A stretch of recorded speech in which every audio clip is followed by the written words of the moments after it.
ओम नमो भगवते वासुदेवाय।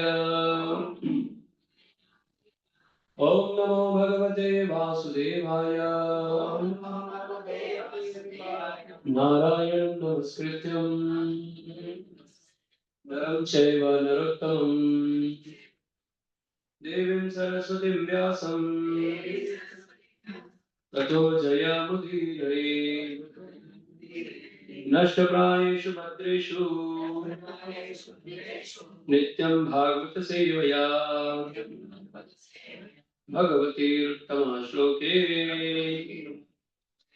भक्तिर्भवति नैष्ठी। आज एक श्लोक पढ़ेंगे।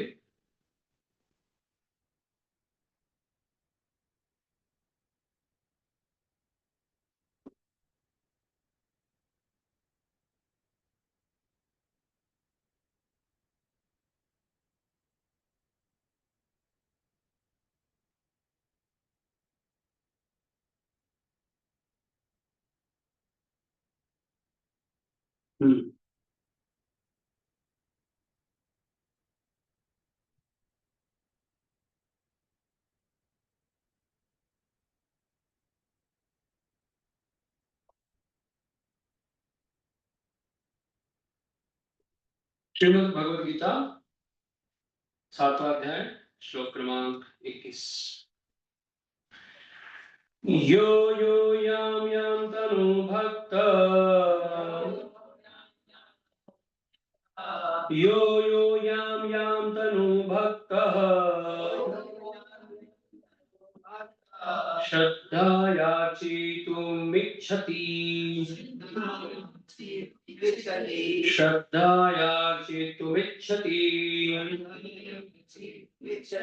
यो यो यां यां तनु भक्तः श्रद्धयार्चितुमिच्छति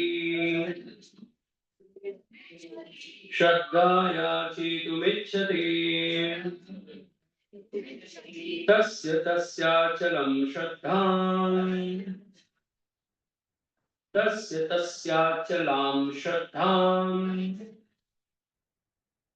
तामेव विदधाम्यहम्।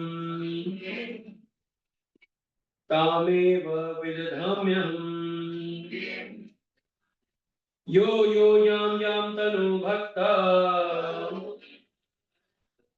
श्रद्धयार्चितुमिच्छति तस्य तस्याचलं श्रद्धां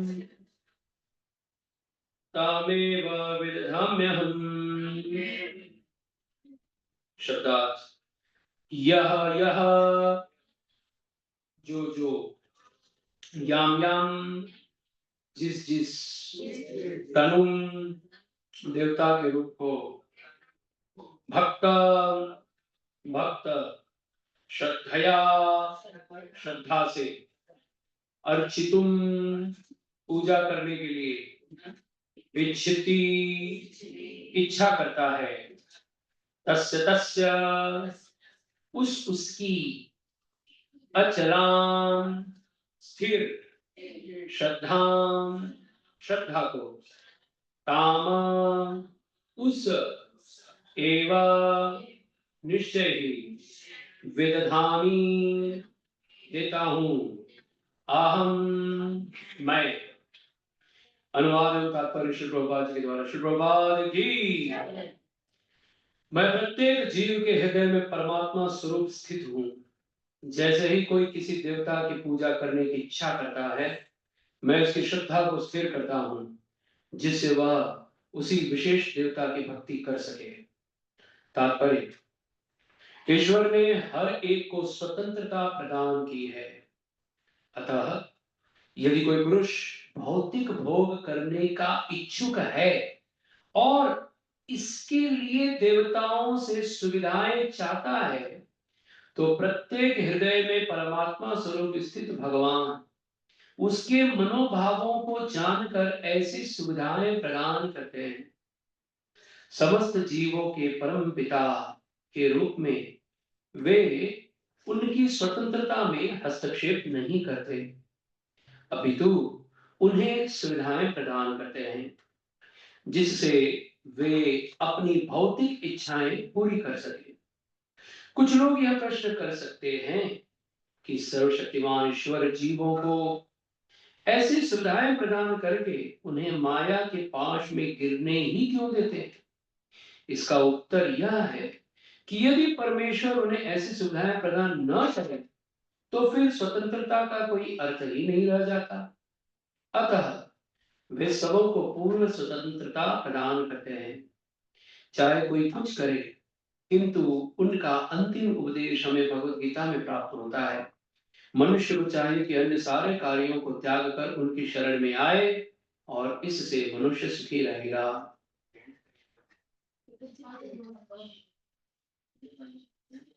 मैं ये पढ़ रहा हूं, आप लोगों को बार बार सुनने को नहीं मिलेगा, इससे ध्यान से सुनिए, बाकी काम छोड़ दूंगा। जीवात्मा तथा देवता दोनों ही परमेश्वर की इच्छा के अधीन हैं। ध्यान से सुनिए, जीवात्मा तथा देवता दोनों ही परमेश्वर की इच्छा के अधीन हैं। अतः जीवात्मा न तो स्वेच्छा से किसी देवता की पूजा कर सकता है, न ही देवता परमेश्वर की इच्छा के विरुद्ध कोई वर दे सकते हैं। जैसे कि कहावत है, ईश्वर की इच्छा के बिना एक पत्ती भी नहीं हिलती। सामान्यतः जो लोग इस संसार में पीड़ित हैं वे देवताओं के पास जाते हैं क्योंकि वेदों में ऐसा करने का उपदेश है कि अमुक अमुक इच्छाओं वाले को अमुक अमुक देवताओं की शरण में जाना चाहिए। उदाहरण था, एक रोगी को सूर्यदेव की पूजा करने का आदेश है। इसी प्रकार विद्या का इच्छुक सरस्वती की पूजा कर सकता है। सुंदर पत्नी चाहने वाला व्यक्ति शिव जी की पत्नी देवी उमा की पूजा कर सकता है। इस प्रकार शास्त्रों में विभिन्न देवताओं के पूजन की विधियां बताई गई हैं। चूंकि प्रत्येक जीव विशेष सुविधा चाहता है, अतः भगवान से विशेष देवता से उस वर को प्राप्त करने की प्रबल इच्छा की प्रेरणा देते हैं और उसे वह वर प्राप्त हो जाता है। किसी विशेष देवता की पूजा की विधि भी भगवान द्वारा ही नियोजित की जाती है। जीवों में वह प्रेरणा देवता नहीं दे सकते, किंतु भगवान परमात्मा है जो समस्त जीवों के हृदय में उपस्थित रहते हैं। अतः कृष्ण मनुष्य को किसी देवता के पूजन की प्रेरणा प्रदान करते हैं। सारे देवता परमेश्वर के विराट शरीर के विभिन्न अंग स्वरूप, अतः वे स्वतंत्र नहीं होते। वैदिक साहित्य के कथन है, परमात्मा रूप में भगवान देवता के हृदय में स्थित रहते हैं। सिखाया नहीं लगा। वैदिक साहित्य के कथन है, परमात्मा रूप में भगवान देवता के हृदय में स्थित रहते हैं, अतः वे देवता के माध्यम से जीव की इच्छा को पूरा करने की व्यवस्था करते हैं। किंतु जीव तथा देवता दोनों ही परमात्मा की इच्छा पर आश्रित हैं और वे स्वतंत्र नहीं हैं। ओम अज्ञानतिमिरान्धस्य ज्ञानाञ्जनशलाकया चक्षुरुन्मिलितं येन तस्मै श्रीगुरवे नमः।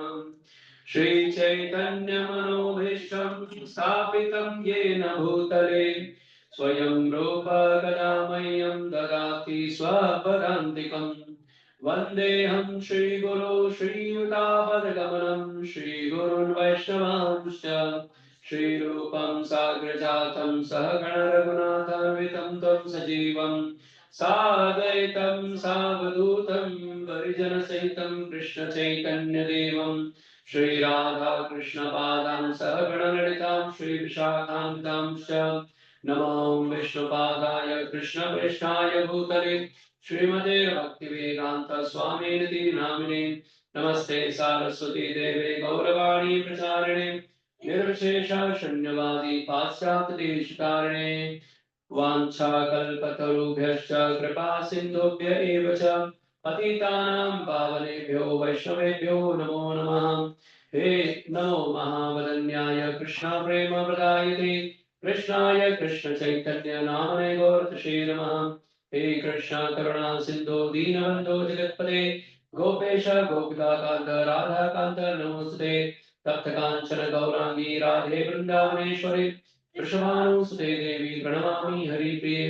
जय श्री कृष्ण चैतन्य प्रभु नित्यानंद श्री अद्वैत गदाधर शिवासादि गौर भक्त वृंदा।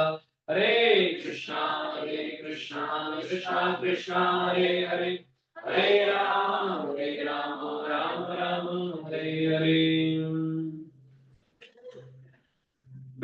वंशी विभूषित करा नवनीरदाभा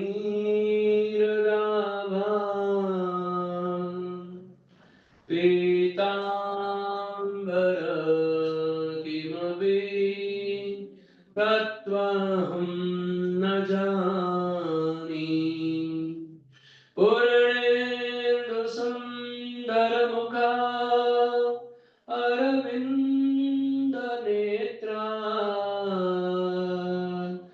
कृष्णां परं किमपि तत्त्वहं न जानी।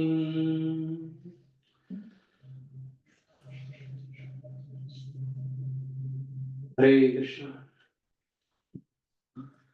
तो जब माला पहनाया जाता है तो मैं प्रभु जी को क्या कहते हैं साक्षी बना करके आप सभी को शिक्षा देने के लिए बोल रहा हूँ कि जब भी कोई भी वक्ता हो, अगर आपको माला पहनानी, कभी घर पे भी प्रोग्राम होता है ना, तो उसके लिए भी शिक्षा दे रहा हूँ कि जब माला पहनानी हो तो या तो जब बैठे तुरंत माला पहनाओ, या तो जब क्लियर हो जाए, सब मंगलाचरण वगैरह हो जाए, तब आप माला पहनाइए। और माला भी ऐसा पहनिए कि अगर आप आ भी रहे हैं बीच में से तो ऐसा लग रहा नहीं चाहिए कोई आया है माला नहीं करके। जैसे देवता स्वरूप या वैकुंठवासी के स्वरूप कोई आया तो अटेंशन वहां चला जाएगा। तो प्रभु जी ने बड़े सुंदर ढंग से हमारी पर कृपा करके श्री राधाराज बिहारी की माला पहनाई, किंतु जो पहनाने का समय था वो थोड़ा गड़बड़ सा हो गया। ऐसा कोई गलत नहीं हुआ, गड़बड़ सा हो गया। तो याद रखिए, जब कोई पढ़ रहा है, मंगलाचरण कर रहा है या आरती या भगवान का नाम जप कर रहा है, तो उस समय माला या तो आप डाल दो सीधा, पूछो मत। और अगर आपको परमिशन चाहिए तो वेट करो, ठीक है। कोई बात, आपने बहुत अच्छे से सेवा की, ठीक है। हरे कृष्णा कृष्णा कृष्णा हरे हरे हरे राम राम राम हरे हरे। तो कल गणेश चतुर्थी मनाने वाले हैं पूरे मुंबई में जोरदार। हाँ, गणपति बप्पा। तो हम लोग गणेश जी के बड़े, गणेश जी हम सभी को बहुत प्रिय हैं, होने भी चाहिए। बुद्धिमान जो है, बुद्धिमान व्यक्ति सबको पसंद आता है। किसी को मूर्ख व्यक्ति पसंद आता है, नहीं मुझे ये सबसे बड़ा मूर्ख अच्छा लगता है, ये बुद्धिमान है। बुद्धिमान सबको अच्छे लगते हैं, मूर्ख किसी को पसंद नहीं है। इसलिए गणेश जी सबको प्रिय लगते हैं, क्योंकि गणेश जी जो हैं वे बुद्धिमान है, बुद्धि के देवता है। बुद्धि का डिपार्टमेंट संभालने का कार्य गणेश जी का है, पर बुद्धि का जो प्रोडक्शन होता है और जो सप्लाई करता है वो भगवान श्री कृष्ण है। ये बात समझो, क्योंकि हमारे समाज में हमें कुछ कुछ चीजों के बारे में आधा अधूरा पता होता है, पूरा तो पता होता नहीं। हम तो पढ़ते भी नहीं और पढ़ना भी नहीं चाहते, है ना। ये बड़ा उसकी समस्या है। नहीं पढ़े कोई बात नहीं, लेकिन पढ़ना नहीं चाहते, ये बड़ा समस्या है ना। तो गणेश जी जो है वे बुद्धि प्रदान करते हैं, मतलब बुद्धि देते हैं। इसलिए बुद्धि पाने के लिए भी लोग गणेश जी की पूजा करते हैं, पर एक्चुअली गणेश जी की जो बुद्धि सप्लाई करते हैं वो कृष्ण से लेकर के हमें देते हैं। इसलिए भगवान भगवत गीता में स्वयं कहते हैं, ददामि बुद्धि योगम तम ये माम उपयन्ति थे, मैं बुद्धि प्रदान करता हूं। तो इसलिए भगवान ही बुद्धि देते हैं। जो भगवान की भक्ति करता है ना, वो ऑटोमेटिक भक्त बुद्धिमान हो जाता है, ऐसा है। तो आज प्रभु जी ने हमें टॉपिक दिया है कि श्री गणेश जी के ऊपर आप कुछ चर्चा करिए, कुछ बताइए भक्तों को। तो प्रभु जी की आज्ञा से हम आज की कथा कर रहे हैं। तो सबसे पहले समझ लीजिए गणेश जी कौन है। शिव जी जो है ये देखा जाए तो ये भूत प्रेतों को ध्यान रखते हैं, उनका डिपार्टमेंट संभालते हैं। जितने भी निशाचर, पिशाच, भूत, ये सब जो होते हैं ना, प्रेत, इनको शिव जी ने ही बोलते हैं ना उत्पन्न कर दिया था। अब उत्पन्न कर दिया तो ये लोग अपनी संख्या भी बढ़ाते रहते हैं।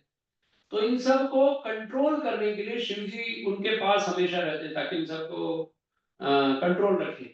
क्योंकि भगवान जो है वो मनुष्य को, देवताओं को, सभी को कृष्ण भक्ति में लाने का प्रयास करते रहते हैं।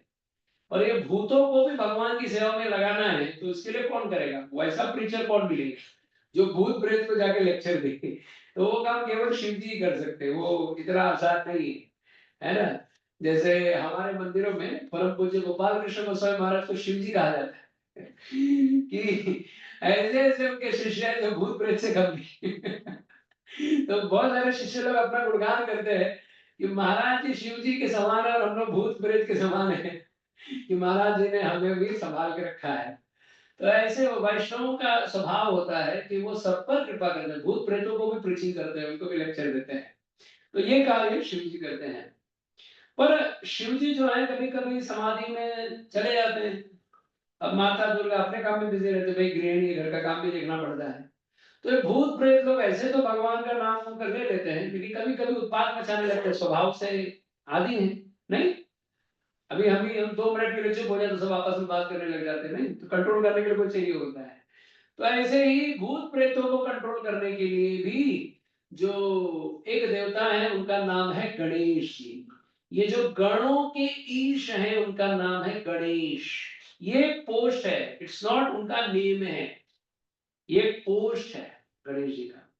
तो गणेश जी का पोस्ट कैसा है कि जब भगवान सृष्टि का आरंभ करते हैं तो जैसे इंद्र किसको चुनना है, सूर्य देव किसको बनाना है, ये ऐसा बना के सिलेक्शन होता है, इलेक्शन नहीं होता हमारे भगवान के यहाँ पर। इलेक्शन नहीं होता है, सिलेक्शन होता है। तो मोस्टली जब सिलेक्शन भगवान देखते हैं तो उसकी कैपेसिटी देखते हैं, उसके अंदर कितना नॉलेज है, कितना वो एलिजिबल है, उस जीव को प्लेटफॉर्म पे बिठाया जाता है।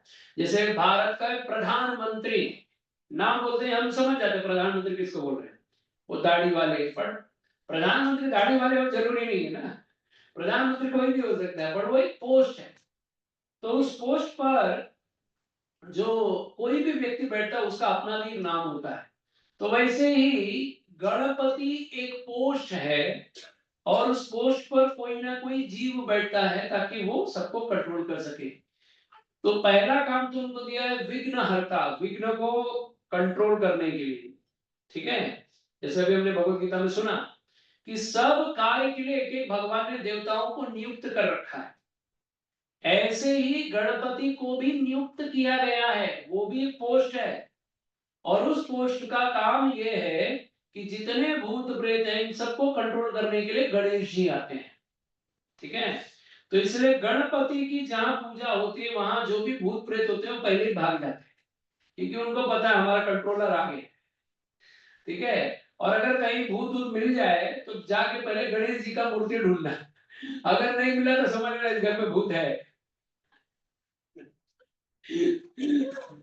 ठीक है, क्योंकि भूत लोग पहले गणेश जी को ही गायब कर देते हैं।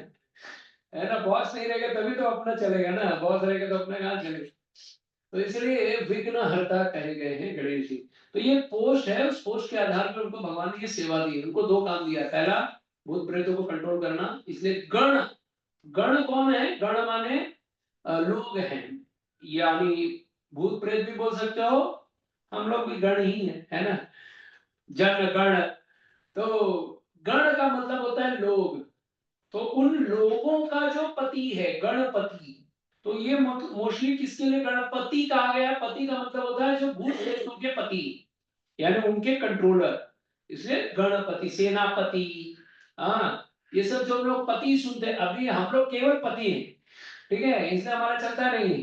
पर कोई सेनापति होता है, कोई महापति होता है, तो ये सब पति होते हैं। एनीवे, तो इस प्रकार गणेश जी बहुत बड़ा पोस्ट है और उस पोस्ट के लिए भगवान जीव को ढूंढते हैं, कौन गणेश बनेगा। तो ऐसा कोई हाथ उठाएगा ऐसा नहीं होता है, भगवान देखते ये गणेश बनेगा क्या, ये गणेश बनेगा क्या, ये नहीं, कोई नहीं। तो जब पूरी सृष्टि देखते हैं कि कोई अवेलेबल नहीं है तो भगवान क्या करते हैं, स्वयं उस पोस्ट पर बैठ जाते हैं। हमारे जीव गोस्वामी बताते हैं कि इस बार के जो गणेश जी हैं वो एक्चुअली भगवान ही है, कृष्ण ही है। इसलिए तो इतना अट्रैक्शन है लोगों को गणेश जी से, है ना। क्योंकि भगवान ये के प्रकार है, जब भी भगवान किसी भी रूप में आएंगे, जैसे वृंदावन में जब ब्रह्मा जी ने सारे ग्वालों को, गायों को, सबको गायब कर दिया था, तो भगवान ने देखा कि ये तो सब है नहीं, और ये ब्रह्म विमोहन लीला हो रही थी, ब्रह्मा जी विमोहित हो गए थे। तो भगवान क्या किए, स्वयं ही ग्वाल बाल बन गए, स्वयं ही गाय बन गए, स्वयं ही ग्वाल बन गए। तो जितने ब्रजवासी थे, ये सब लोग देख करके बोलते हैं हमारे बच्चे लोग आजकल कुछ ज्यादा अट्रैक्शन हो गए, बहुत अट्रैक्टिव हो गए। बात क्या है, गाय भी बहुत अट्रैक्ट होती थी अपने बच्चों से, क्योंकि कोई और नहीं, साक्षात कृष्ण है।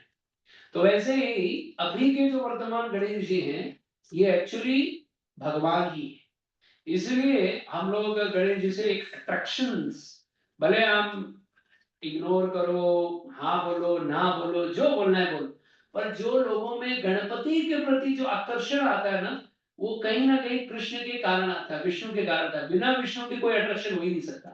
जैसे हम लोग मनुष्य शरीर में है, तो इस मनुष्य शरीर में भी हम अच्छे दिख रहे हैं, क्योंकि यहाँ पर भगवान बैठे हैं और आत्मा है, दोनों वस्तु है। इसलिए हमको लोग देख करके आकर्षित हो सकते हैं।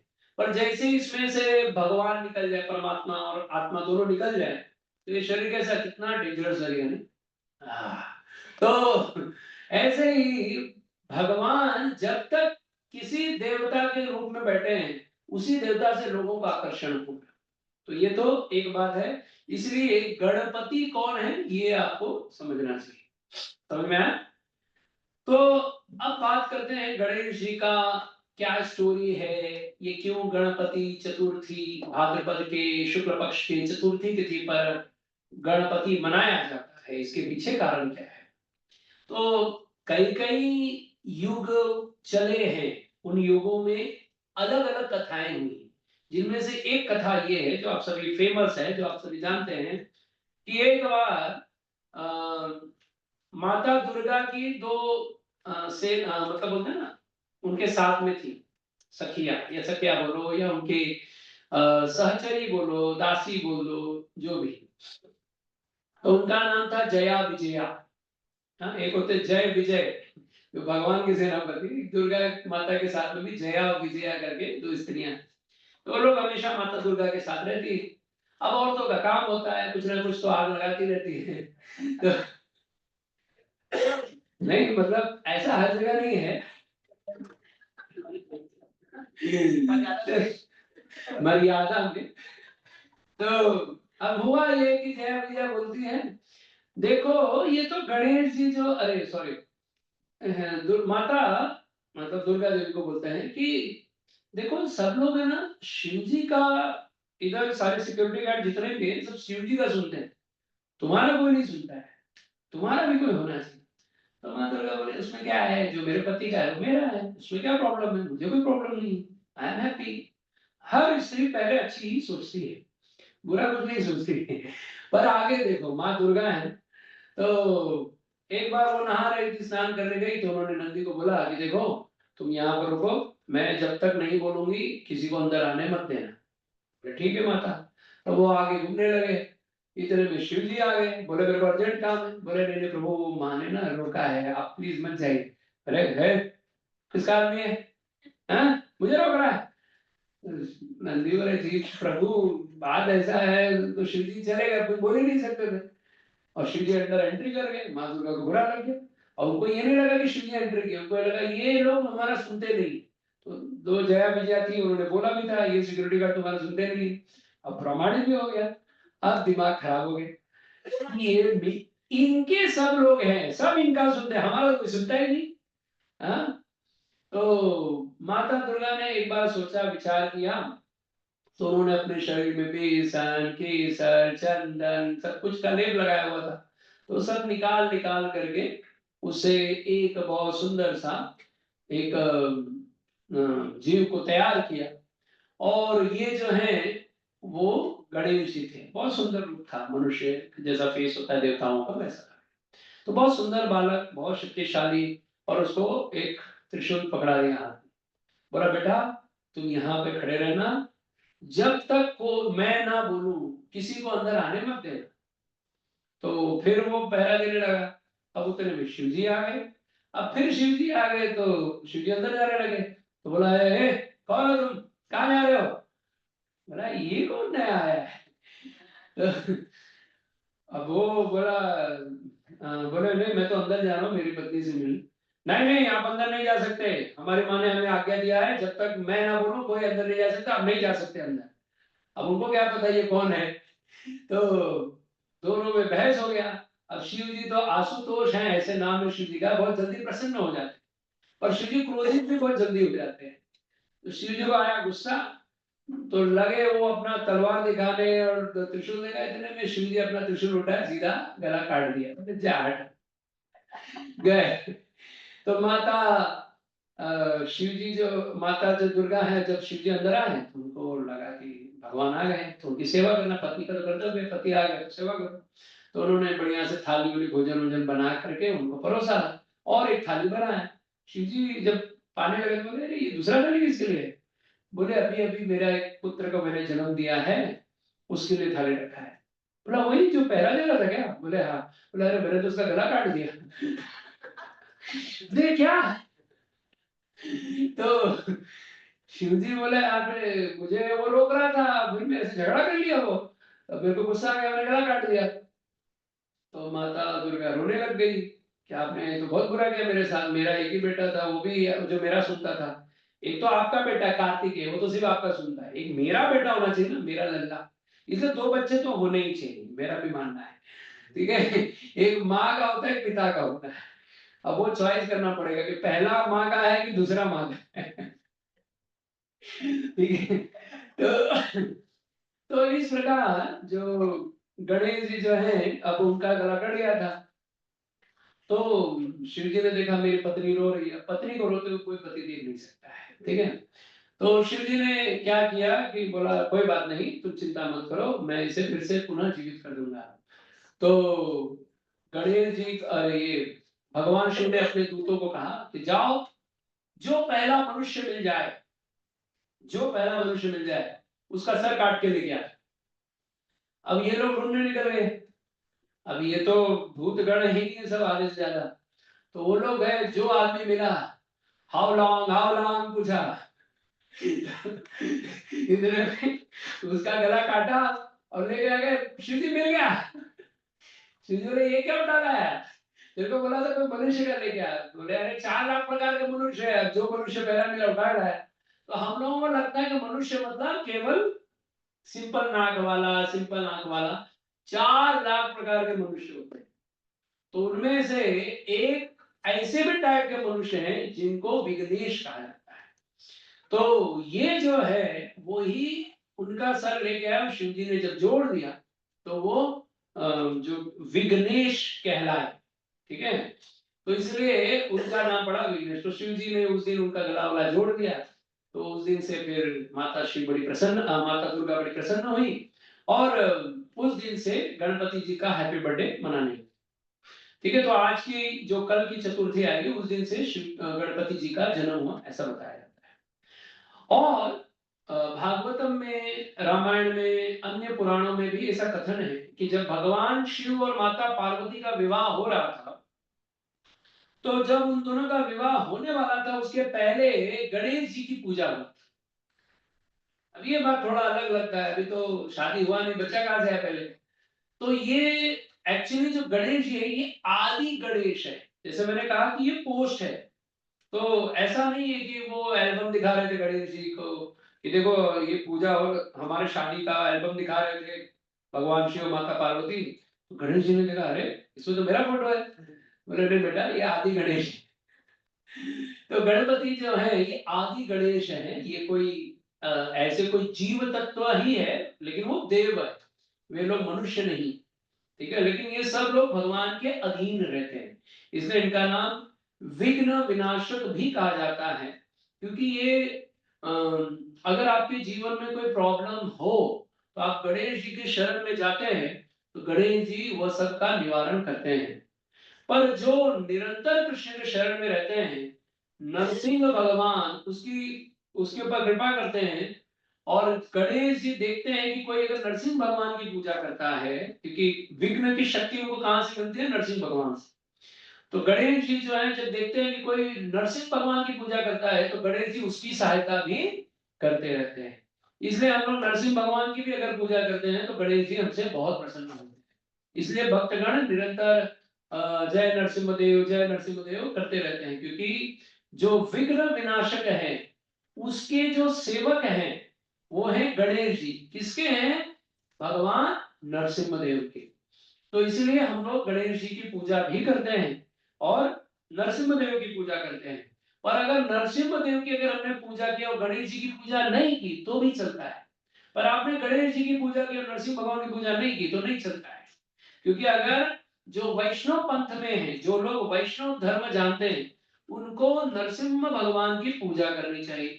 जो वैष्णव धर्म में नहीं है, वैष्णव पथ में नहीं है, वे लोग गणेश जी की ही पूजा करते हैं, अन्य देवी देवताओं की करते हैं, वो भी सही है, गलत नहीं। पर ये समझना चाहिए कि हम किस क्षेत्र में हैं और हमें किस तरीके से अपना जीवन यापन करना चाहिए भक्ति में। तो इस प्रकार गणेश जी की ये कथा थी जो गणेश पुराण में भी लिखी गई है। और ऐसे बहुत सारे पुराण हैं जिनमें बहुत सारे अलग अलग मनवंतर में अलग अलग नई नई कथा होती है। ठीक है, तो इस प्रकार ये गणेश जी का ये पहला कथा है। एक और कथा है गणेश जी की, अब इसको ध्यान से सुनिए। बृहद कौन सा महापुराण है? बृहद नारदीय। हाँ, बृहद नारदीय पुराण एक बहुत बड़ा पुराण है जिसमें लाखों श्लोक हैं।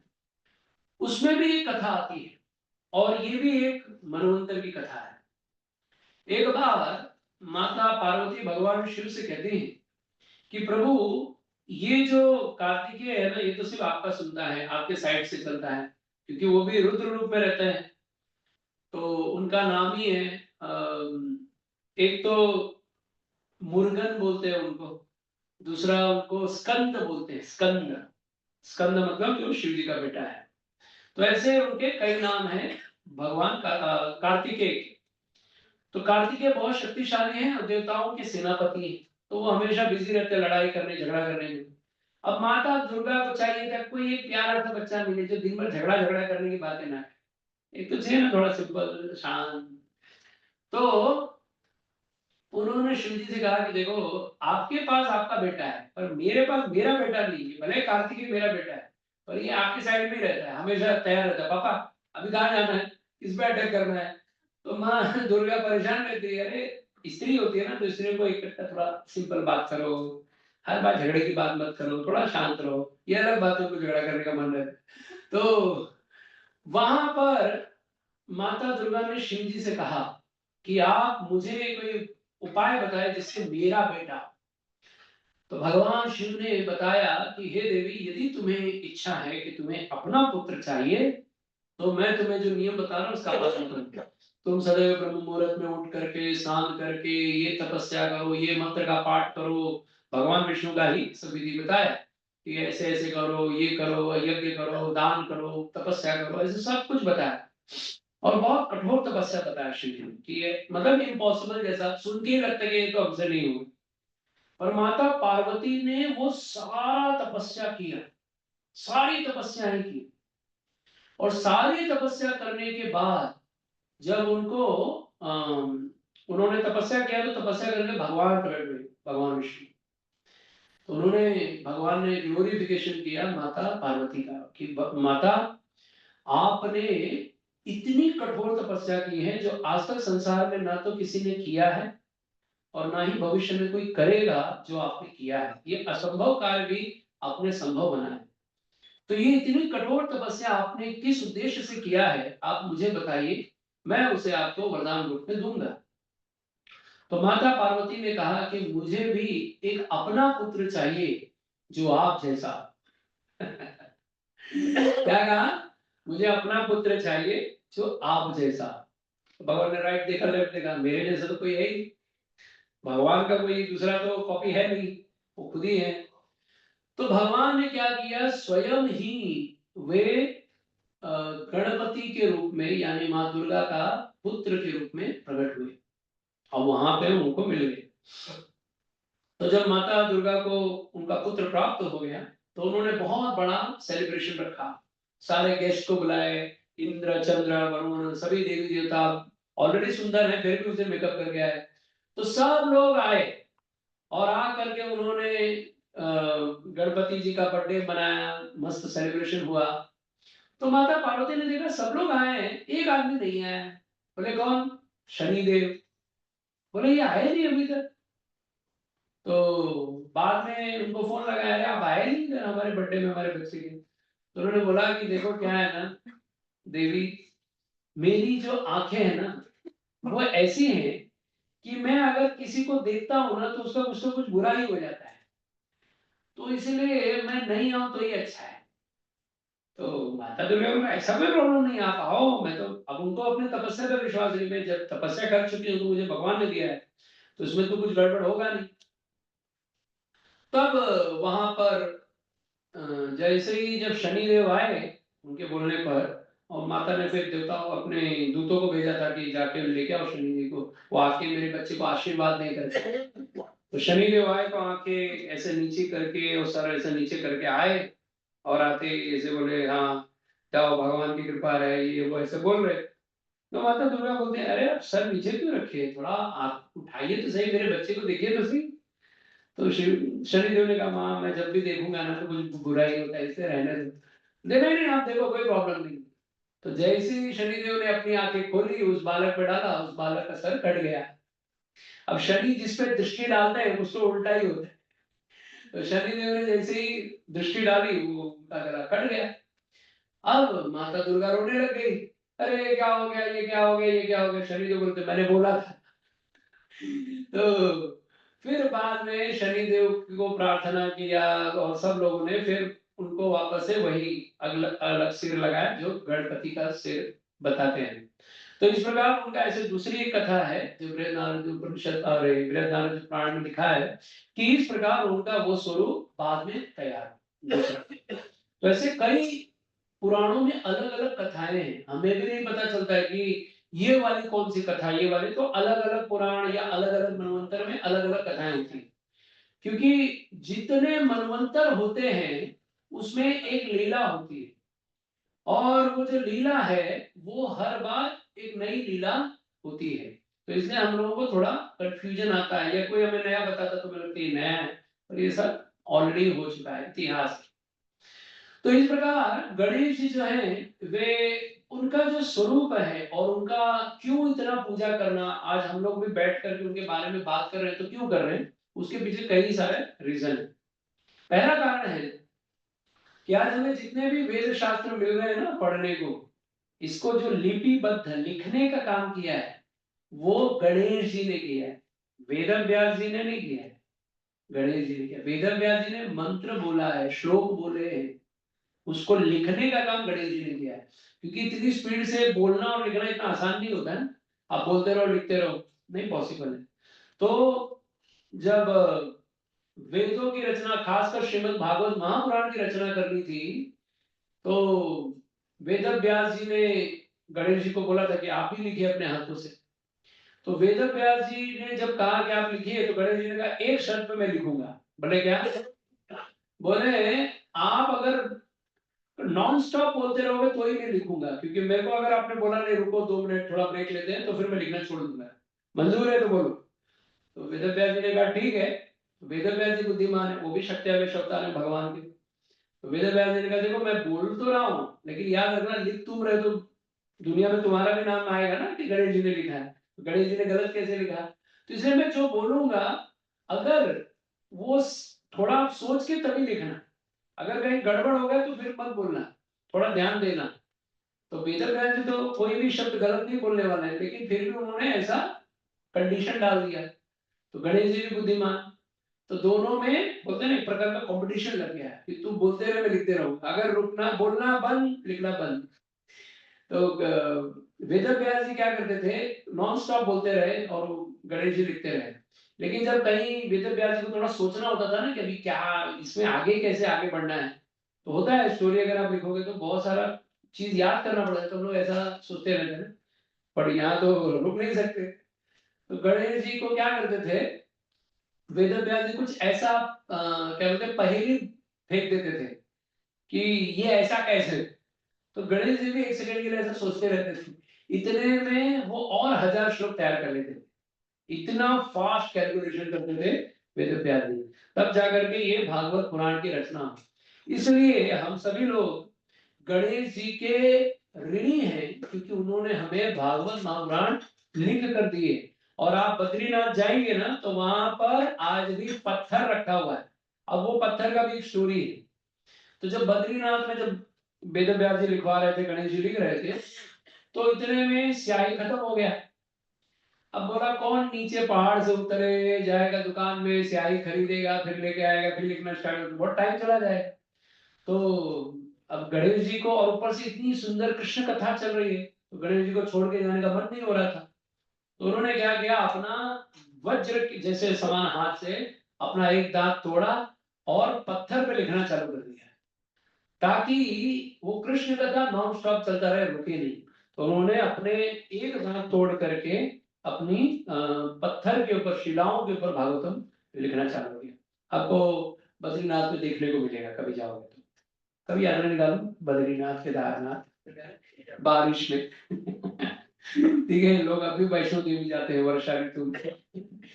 एनीवे, तो इस प्रकार यहाँ पर गणेश जी का एक बहुत बड़ा कंट्रीब्यूशन है, जिसमें हम लोग गणेश जी की पूजा करते हैं।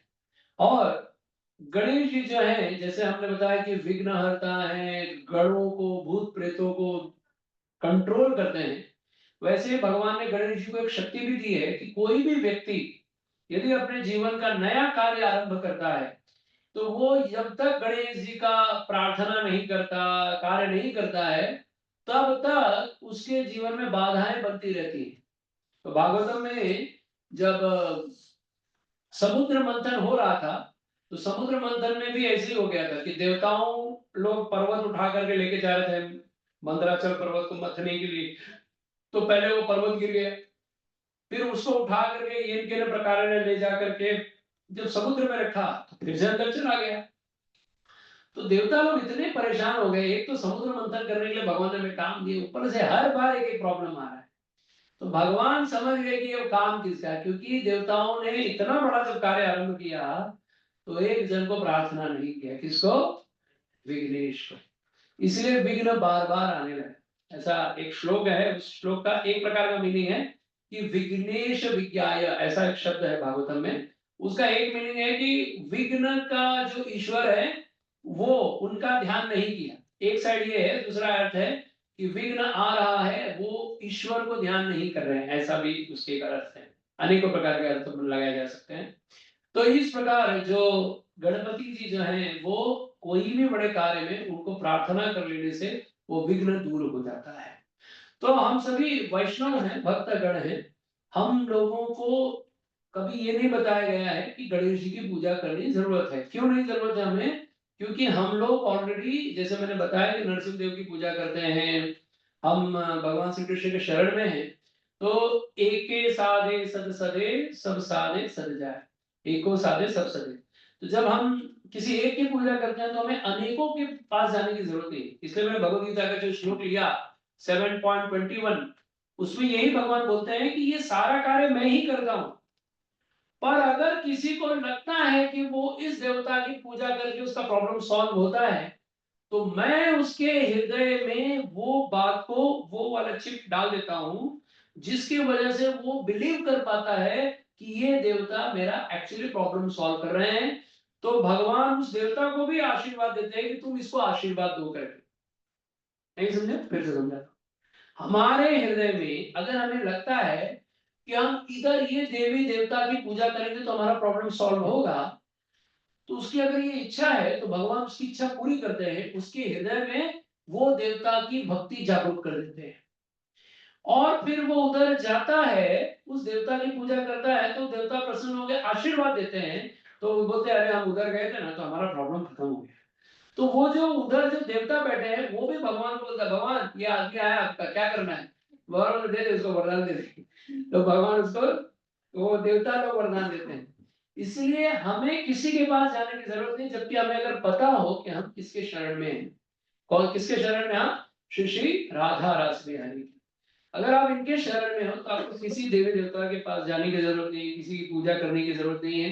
पर इसका अर्थ ये नहीं है कि आप देवताओं का अपमान करो, या इसका अर्थ ये भी नहीं है कि देवता जो है भगवान के समान है। अभी प्रभुपाद जी ने ही बोला है कि जीव और देवता ये सब भगवान के अधीन है, यानी हम लोग भी कंट्रोल्ड हैं भगवान के द्वारा, देवता भी कंट्रोल है भगवान के द्वारा। इसलिए जो भगवान के शरण में चला गया, जो भगवान का निरंतर नाम जप करता है, उसको कोई और पूजा, कोई और तपस्या, कोई और विधि करने की आवश्यकता नहीं है। लेकिन अगर उसको ऐसा लगता है कि मैं इधर जाऊंगा तो मेरा प्रॉब्लम सॉल्व होगा, तो ही कैन गो। और भगवान किसी के स्वतंत्रता में हस्तक्षेप नहीं करते, उसका जो फ्रीडम है वो छीनते नहीं। इसलिए हम कहते हैं, प्रभुपाद जी उदाहरण देते हैं कि जैसे हम लोग बोलते हैं, कहावत है कि भगवान की इच्छा के बिना एक पत्ता भी नहीं हिलता है। तो फिर इस हिसाब से तो भगवान को हमारे लाइफ में प्रॉब्लम आने नहीं देना चाहिए, हमें सीधा भगवान अपनी शरण में ले लें, काम खत्म, छुट्टी। तो भगवान बोलते हैं नहीं, इसका आंसर ये है कि मेरी इच्छा के बिना पत्ता नहीं हिलता, ये बात सही है। पर अगर किसी की इच्छा है कि मैं यहाँ उड़ूं, वहां जाऊं, यहाँ चलो, वहां हिलूं, तो भगवान कहते हैं ओके, नो इशू, तुम करो अपनी इच्छा से। तो भगवान उस इच्छा को पूरी करने का शक्ति भी देते हैं। अब आप बोलोगे कि अगर इच्छा पूर्ति करते हैं तो फिर हमें पाप क्यों लगता है? तो ऐसा है भाई, क्रेडिट कार्ड के लिए आपने अप्लाई किया तो क्रेडिट कार्ड मिल गया, अब आप उसको जाके रोज स्वाइप मारोगे, फिर बोलोगे बिल भी भगवान आप भरो तो ऐसा तो होगा नहीं, भगवान बोले बिल तो तेरे को पे करना पड़ेगा। तो इसलिए जब हमें भगवान कोई शक्ति देते हैं तो उसका अगर मिसयूज किया हमने, तो उसका परिणाम भी हमें भुगतना पड़ता है। और अगर आपने उसको अच्छे से यूज किया तो नो इश। अब आप क्रेडिट कार्ड यूज ही मत करो, भले जेब में लेके घूमो मेरे पास 10 लाख का क्रेडिट कार्ड है, कोई प्रॉब्लम नहीं। या आपने यूज किया थोड़ा बहुत अपनी लिमिट के हिसाब से, तो कोई प्रॉब्लम नहीं होगा, आप उसको भर सकते हो। और आपने ले भाई रोज यहाँ स्वाइप, वहां स्वाइप, ये स्वाइप, वो स्वाइप।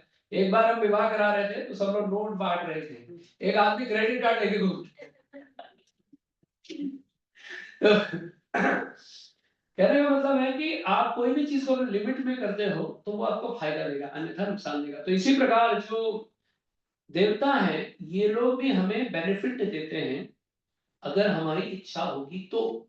अगर हमारी इच्छा देवताओं से मांगने की नहीं, हमें लगता है कि हम भगवान के पास जाएंगे, भगवान पूरा करते हैं, और जो करते हैं श्री श्री राधा रास बिहारी जो हैं, ये हमारी सर्व मनोकामना पूर्ण करते हैं। क्योंकि भगवान कहते हैं ये यथा माम प्रपद्यन्ते ताम तथैव भजाम्यहम्, जो मेरे पास जैसे आता है मैं उसको वैसा ही रेसिप्रोकेट करता हूँ। जो मेरे पास जैसी भाव लेके आता है, जैसी भावना लेके आता है, मैं उसको वैसा ही देता हूँ। इसलिए अगर हम श्री कृष्ण से इच्छा करते हैं कि भगवान मेरे को जू में 2 BH के घर चाहिए, तो राधा राजबाई दे देंगे, आप मांगो ढंग से पहले। लेकिन भगवान तभी देंगे जब हम एलिजिबल होते हैं, ऐसा नहीं कि भगवान मुझे अंबानी की सीट पे बैठना है, उतना पुण्य कर्म भी होना चाहिए हमारे पास। ठीक है, तो इस प्रकार जब भी हम भगवान से इच्छा करते हैं तो भगवान उसकी इच्छा पूरी करते हैं। इसलिए ये जो श्लोक है, अगर आप लोग इसको जाके ध्यान से पढ़ोगे, और भी इसके आगे के 2-3 श्लोक हैं, 21, 22, 23, और ये सब आप नॉन स्टॉप पढ़िए, 7.21, 22, 23, तो आपको पूरा डिटेल में समझ में आएगा कि भगवान एक्चुअली क्या बताना चाहते हैं। कि हम लोग जिस देवताओं के शरण में हैं, हमको लगता है कि वो लोग प्रॉब्लम सॉल्व करते हैं, पर वो प्रॉब्लम नहीं सॉल्व करते। वो प्रॉब्लम को लेके भगवान कृष्ण के पास जाते हैं, और भगवान कृष्ण को बोलते हैं कि इस जीव को ये प्रॉब्लम है, ये मेरे पास आए, क्या करना है? तो भगवान बोलते हैं काम करो, उसको ठीक करो। तो वो आता है, ठीक कर देता है, तो देवता बहुत काम कर रहे हैं।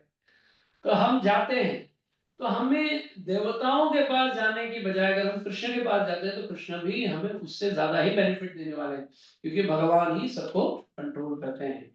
तो ये भगवान उसमें लिखा है कि जो अल्प बुद्धि वाले हैं, जिनका दिमाग थोड़ा ही है, वही लोग ये सोचते हैं कि भगवान कुछ नहीं कर सकते। क्योंकि जिसका बिग ब्रेन है, जो बड़ा बुद्धि है, वो लोग भगवान के शरण में है। बस इतनी सी बात है। और किसी भी देवी देवताओं का कभी भी अगर आप उनके पास जाएं, जैसे गणेश जी हैं, हम उनके पास जाते हैं, तो उनसे यही मांगना चाहिए कि हम कैसे कृष्ण की शरण में जाएं, ऐसी हमें बुद्धि दीजिए। तो गणेश जी बहुत प्रसन्न होकर हमें वो शक्ति देंगे, क्योंकि अल्टीमेट वो कृष्ण ही हमें देंगे। तो इसलिए जब हम देवताओं के पास भी जाकर भगवान की भक्ति मानते हैं तो देवता भी बड़े प्रसन्न होते हैं, क्योंकि बाकी लोग आकर के यही सब मानते रहते हैं, गणेश जी, गणपति बप्पा मोरया, धंधा नहीं हो रिया, है ना, हे बप्पा थारा भगत रो रिया, ऐसी ऐसी बातें करते हैं। पर गणेश जी के पास कोई जाता है कि हे गणेश जी मुझे श्री कृष्ण की भक्ति दीजिए, तो गणपति जी बहुत प्रसन्न होते हैं। तो हम लोगों को जाना चाहिए, गणेश जी की पूजा करनी चाहिए, उनको प्रार्थना करनी चाहिए, कोई प्रॉब्लम नहीं है, कर सकते हैं। अच्छा, अब कुछ लोग कहते हैं कि गणेश जी का प्रसाद खाए कि नहीं खाए। तो देखो, गणेश जी जो है वो वैष्णव है, और वैष्णव जो होता है पहले बिना भगवान को भोग लगाए खाता नहीं। तो अगर हम गणेश जी को कुछ ऑफरिंग देते हैं तो भगवान को ऑफरिंग करके फिर ही ग्रहण करके हमें देंगे, तो हम उनका ले सकते हैं। लेकिन आजकल का प्रॉब्लम क्या है, हम कहीं क्यों नहीं खा सकते। एक तो पहली बार सबसे मांसाहारी लोग आ गए, ये लोग भी गणेश जी की पूजा करने लग जाते हैं। ये लोग ऊपर से दारू पियेंगे, वहीं पर ताश खेलेंगे, फिल्मी गाना बजाएंगे। अब बताओ, गणेश जी तो छोड़ो, कोई साधु व्यक्ति आप उसको अपने घर बुलाओ और जब फिल्मी गाना बजाओगे, आपको क्या लगता है, रुकेगा आपकी तरह? तो गणेश जी तो कहीं रहते ही नहीं है, तो फिर गणेश जी की पूजा क्या होगी, प्रसाद क्या मिलेगा? इसलिए वहां प्रसाद लेने का कोई मतलब नहीं। लेकिन जहाँ सिस्टम कोई फॉलो करता है तो वहां हम जा सकते हैं, वहां प्रसाद ले सकते हैं, लेने में प्रॉब्लम नहीं। प्रोफाइल देखना पड़ेगा, जो इसलिए भक्तगण होते थोड़ा दिमाग चलाते हैं, बाकी लोग हैं अल्लाह भाई दे।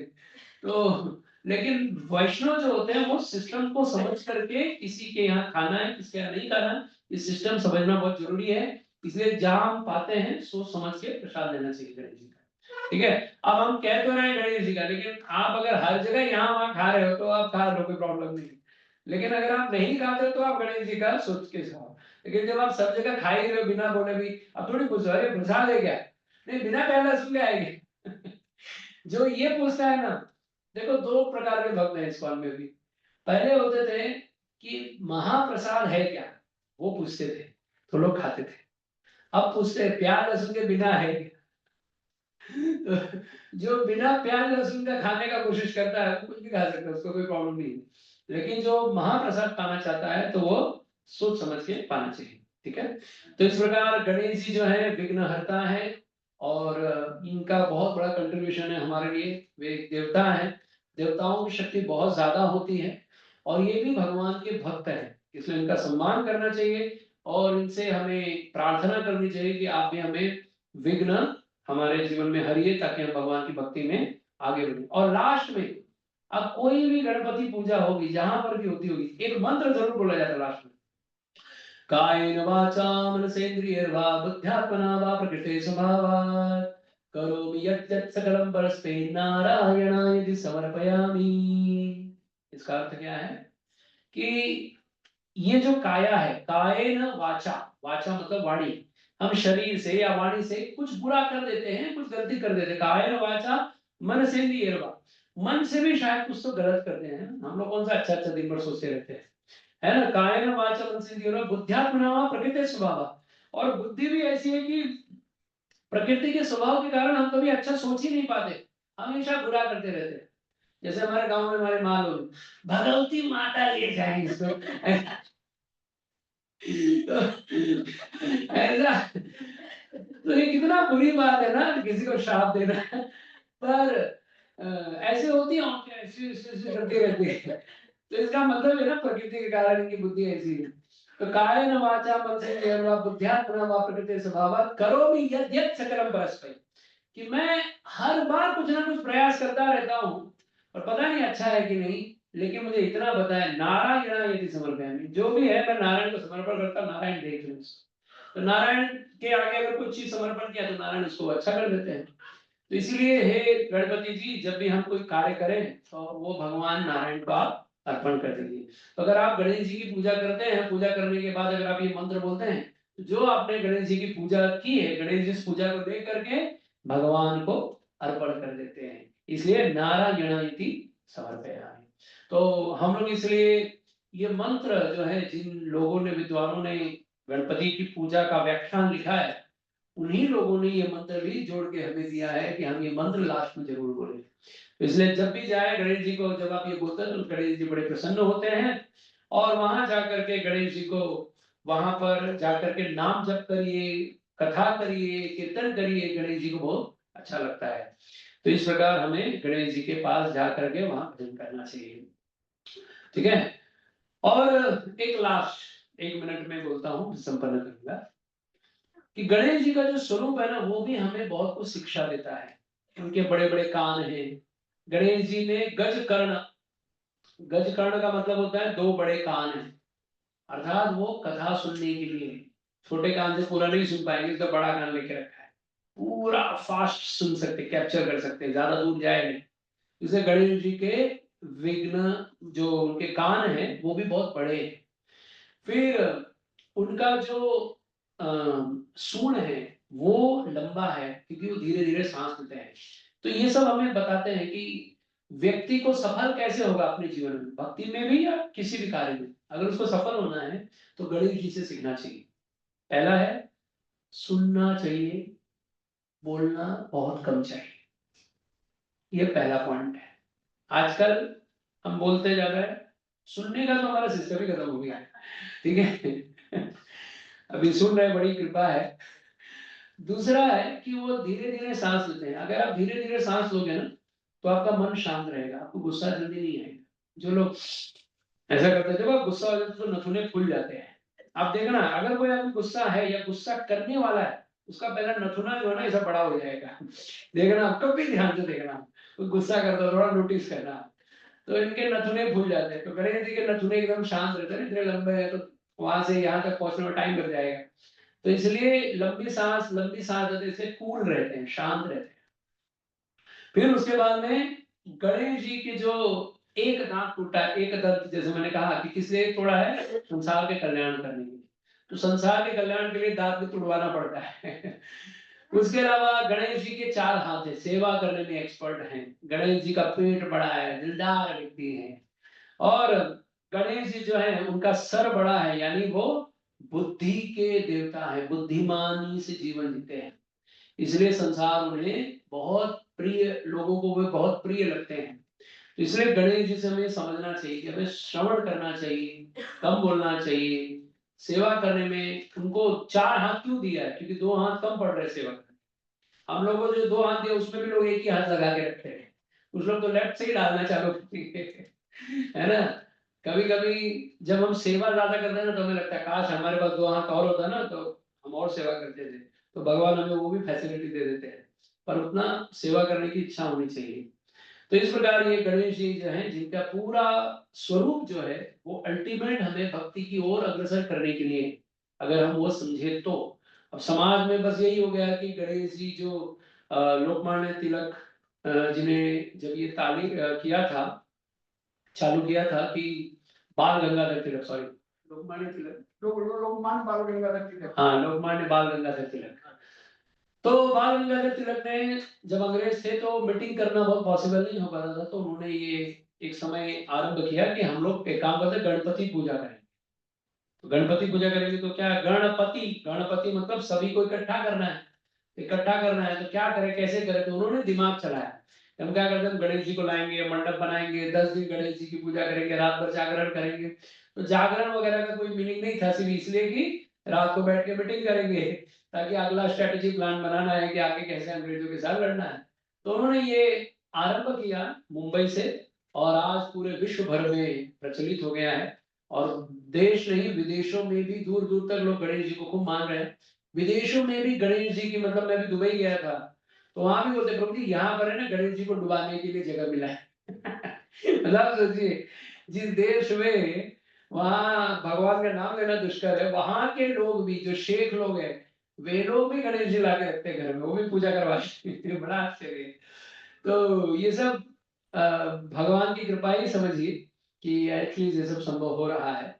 तो इसलिए विदेशों में भी, साउथ अफ्रीका, अमेरिका, यूके, ये सब, लंदन वगैरह, सब जगह पर आप जाएंगे ना, वहां पर गणेश जी की मूर्ति मिलेगी, गणपति पूजा। अमेरिका जैसे देश में डॉलर्स में फिक्स होता है कि हम $200 $300 में गणपति पूजा कराएंगे करके, ऐसा सब रेट है सब।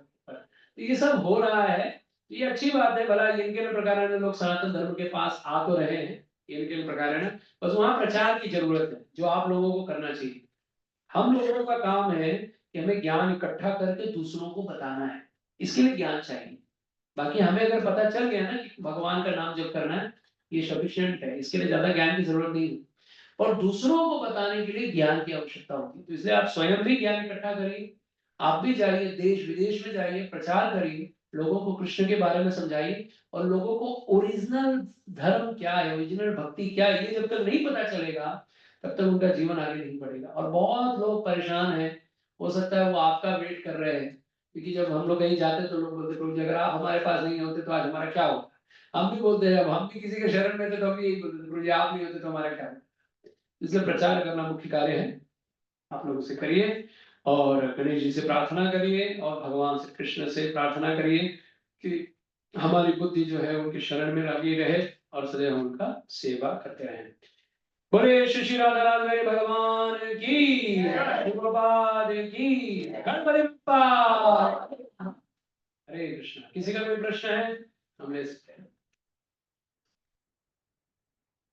गणेश जी ने महाभारत लिखा, भागवत पुराण है। अच्छा सॉरी, एक करेक्शन था, क्लियर कर। गणेश जी ने उसी में गीता लिखा था, इसलिए तब गीता पढ़ा। अब समझ में आया?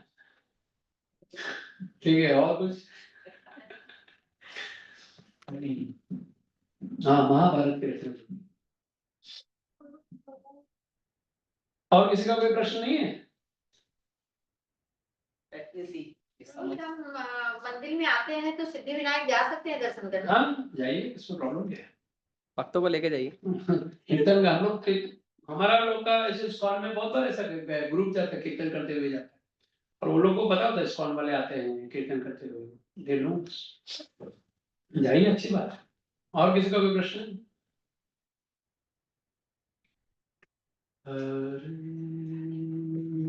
ठीक है, किसी का प्रश्न नहीं है, कोई बात नहीं।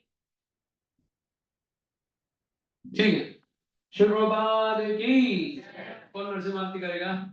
नीलांबर प्रभु।